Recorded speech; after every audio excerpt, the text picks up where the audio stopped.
Today on Horsepower, we're going to use this 572 big block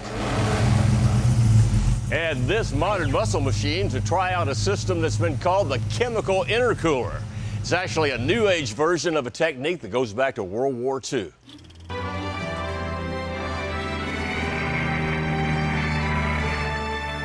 The Republic P-47 Thunderbolt, the heaviest, most expensive U.S. fighter in the war, and the first piston-powered fighter to exceed 500 miles an hour. Affectionately called the Jug for Juggernaut, it was first used as a bomber escort, but it also proved effective in dropping zoom attacks against enemy fighters.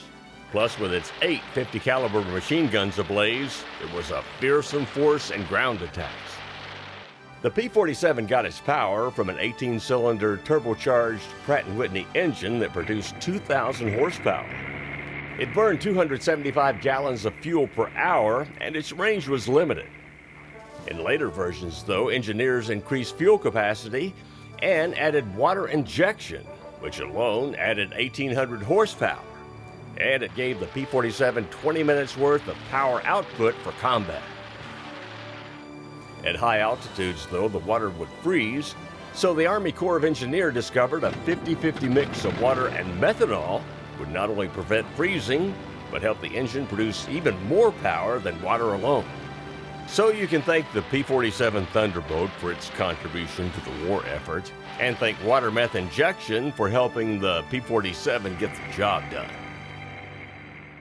Here's basically how water meth injection works. A 50-50 mix is sprayed through a nozzle just before air enters the engine. As the tiny droplets go from liquid to gas in the combustion chamber, they absorb heat, slow the flame front, and prevent detonation much the way high-octane fuel does. So the octane rating is increased 20 to 25%. Plus, a cooler, denser charge means more complete combustion of fuel.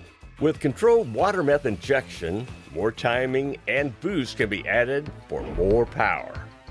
Anything that needs cooling and cooler air going into it and octane, we can benefit.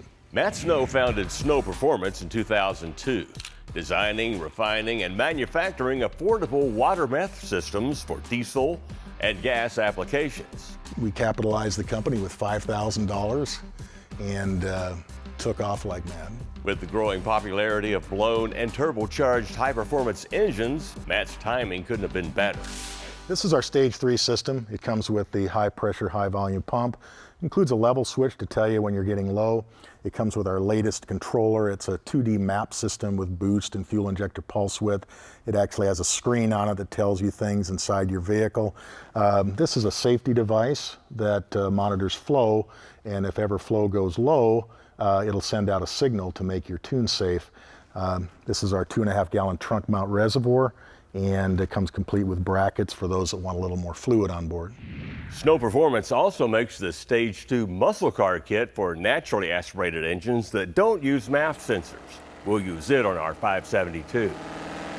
We haven't used this engine in quite a while, so before we install the water meth kit, a brand new baseline's in order. Running it on 110 octane race fuel, as we've always done. And 700 horsepower, 620 foot-pounds of torque is our baseline. Next, we're dumping the 110 race fuel and filling the Dyno fuel cell with much cheaper 93 octane pump gas. For dyno purposes, John fabbed a plate to mount the reservoir and pump, which is specifically made to sustain high horsepower. This digital controller controls injection with vacuum instead of boost like with a supercharger. This solenoid is a safety device that prevents vacuum from pulling fuel at idle. The only wiring needed is for grounds, starters, and switches. And the pump draws very little current, so no heat issues even if you run it all day. Then the LED lights, typically mounted on the dash, to let you know when the system's injecting. After some Loctite thread sealant, we're installing the largest number 6 nozzle into the nozzle holder, then installing it into the provided base plate. Next, a gasket goes onto the carb studs, followed by the plate, then another gasket, and the carburetor.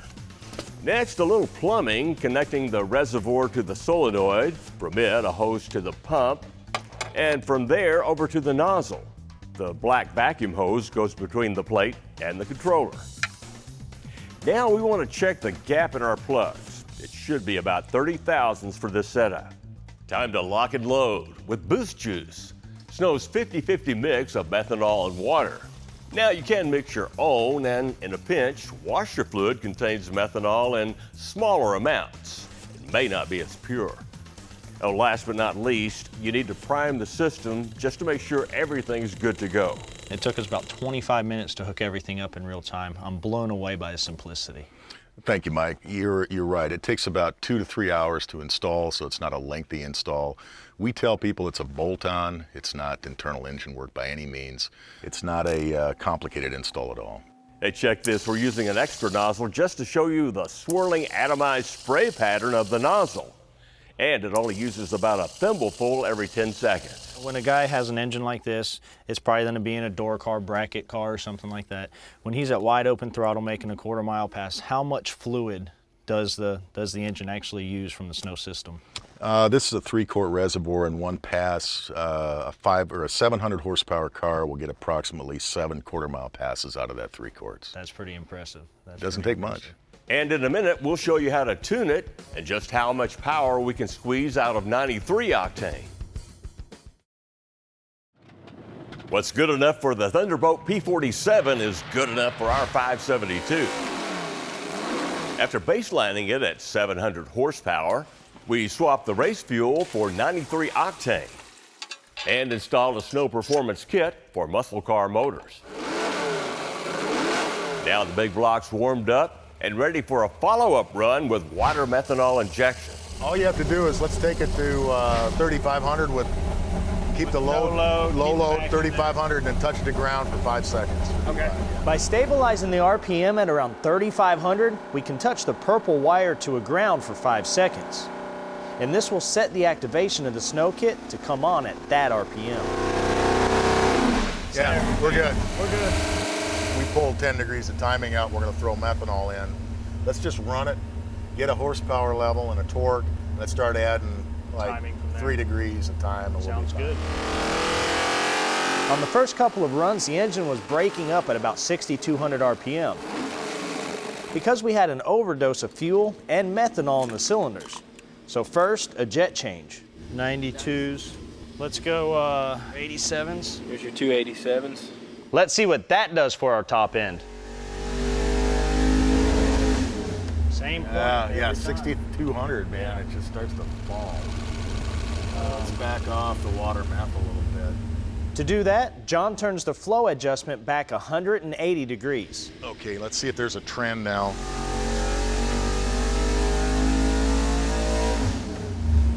Sounded good. Very good.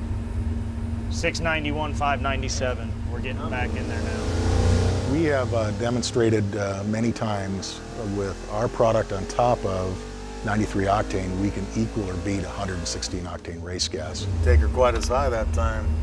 Took it to 6750. Did you? Yeah. Okay.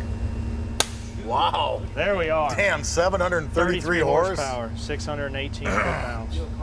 We'll take it. We found the sweet spot by turning the pump down and increasing the ignition timing to 40 degrees.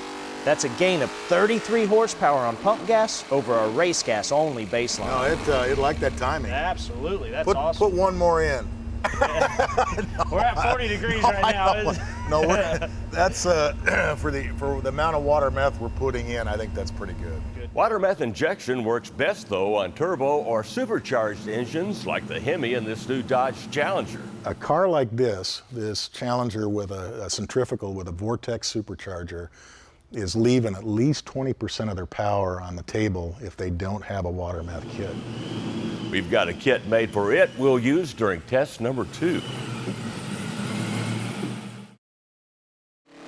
We started the day with a 700 horsepower baseline burning race fuel in our 572 mule motor. We installed a Snow kit that uses vacuum to control water methanol injection. Then the same engine running on pump gas made 33 more horsepower.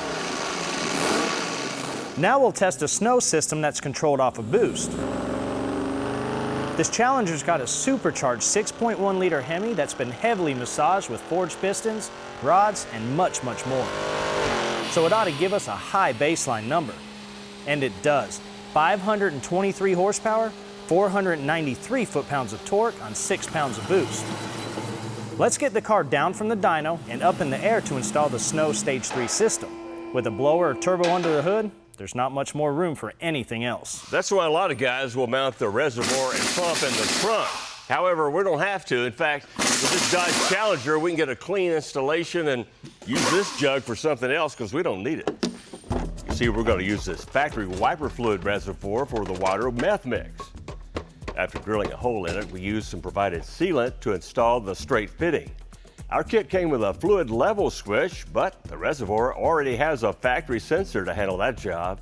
Using self-tapping screws, we can mount the pump to the radiator core support.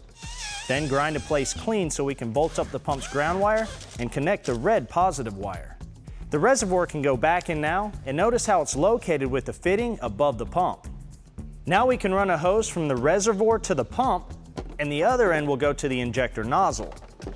After reinstalling the inner fender well and the wheel, we can go under the hood to remove the supercharger inlet tube.